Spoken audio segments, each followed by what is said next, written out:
Hey nerds, just got finished watching John Wick 2. My spouse has already seen it, so I went and saw it alone since I had dated myself. I'm gonna jump right into this just at the seat because I'm in the middle of a movie marathon. After seeing the first John Wick, I wasn't completely convinced that Keanu Reeves in this role was the best choice because it is becoming a franchise that is much about how much of a badass John Wick is. To the degree of being technically a pacifist, but being like, I kind of want to live, and kind of being forced by circumstances to do things. It's like the story just really just hates him because he doesn't ever really get what he wants. That being said, I would recommend anyone going from John Wick 1 into John Wick 2. You don't necessarily need to see the first one recently, but but even if you watch like the last 10 minutes, it really carries over quite well. And it really shows that the movie is supposed to be like more of one overarching story. I know like you can't really watch Lord of the Rings, The Fellowship of the Ring, and not feel maybe some type of inkling to see the other two movies. In the same way, John Wick continues from where one left off in a logical direction, kind of, and then propels us into a hopeful sequel, which I will be very happy to see. However, my God, the movie has a very, very refined sense of style. Hitmen like James Bond, somewhere between that and Kingsman, and just general gangsterness, is what kind of the organization John Wick is kind of a part of. And there's just so much I want to say about this movie. But I will say that the fight choreography is amazing. If you like watching people die in movies, then you'll probably enjoy it, especially if you enjoy something like Taken. I know a lot of people kind of said there's kind of a plot hole in the fact that in Taken, in all the movies, the main character kills a whole lot of people and doesn't face the consequences for his actions, even though he technically cleared his name or fits the problem or whatnot. Like, you still murdered a lot of people. Now, John Wick kind of sidesteps that little bit of a plot hole, I guess if you can call it that, by way of he was a hitman and he's getting back into being a hitman. Now, in terms of like cops and stuff, which you don't see a lot of law enforcement or like emergency respondents in this movie at all, but when you do, they seem to know John Wick, so they probably know to stay away.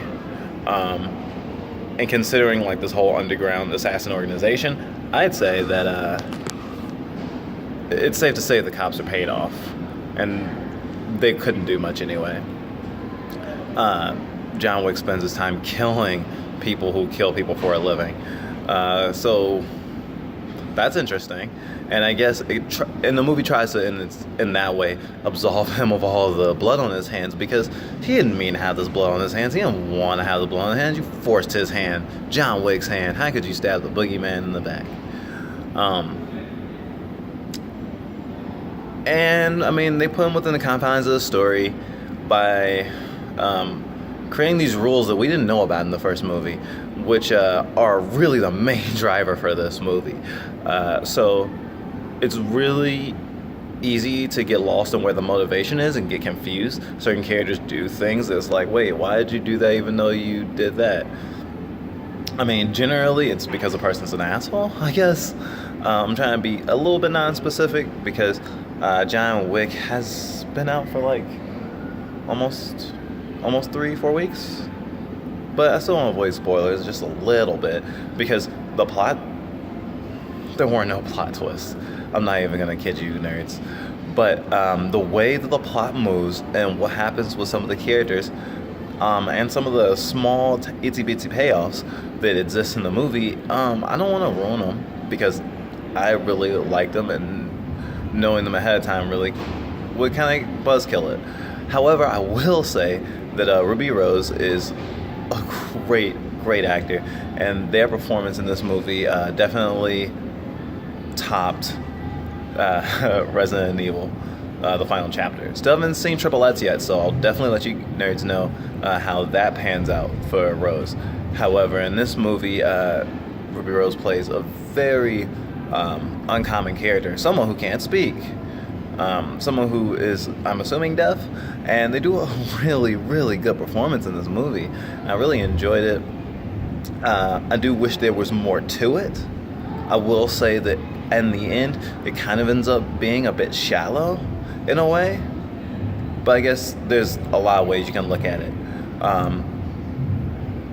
I will say that the best fight scene in the movie is between John Wick and but I forget Common's character. Common the rapper is in this movie.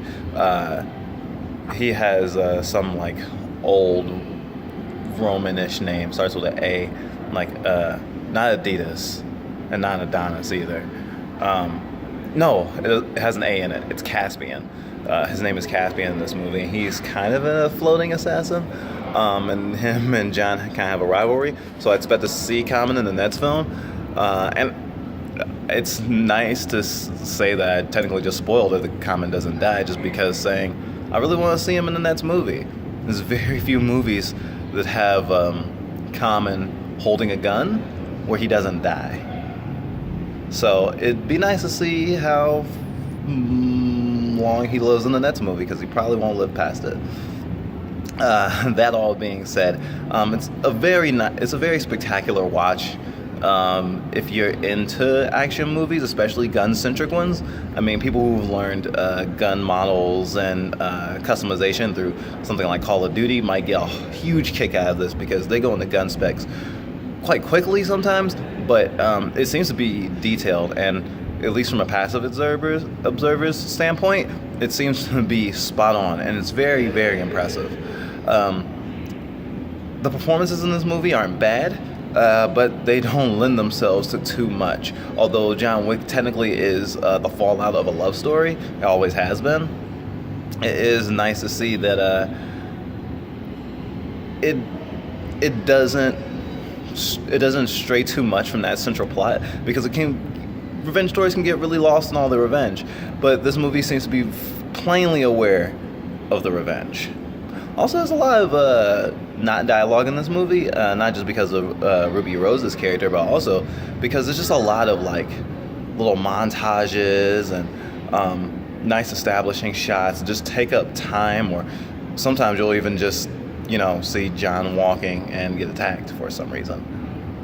There's a reason, I promise. And mostly just grunting and gunshots. If you're walking past the theater of John Wick and you hear pop, pop, pop, pop, pop, pop, pop, pop, pop, pop, pop, pop, pop, pop, pop, pop, pop, pop, don't be alarmed. It's only the opening scene. Someone who might be triggered by gun violence or gratuitous gun death might want to avoid it, because as quick as some of the deaths in John Wick are, they are very, very grisly. Very. I mean, some people get very, very, very nice departures, but a lot of people get shot in the head or the face. A lot of people grunt. A lot of people bleed out.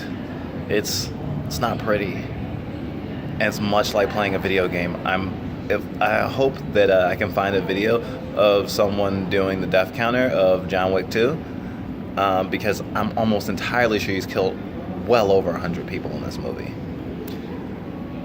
Whew, definitely rated R, and deserves its rated R-ness, for sure.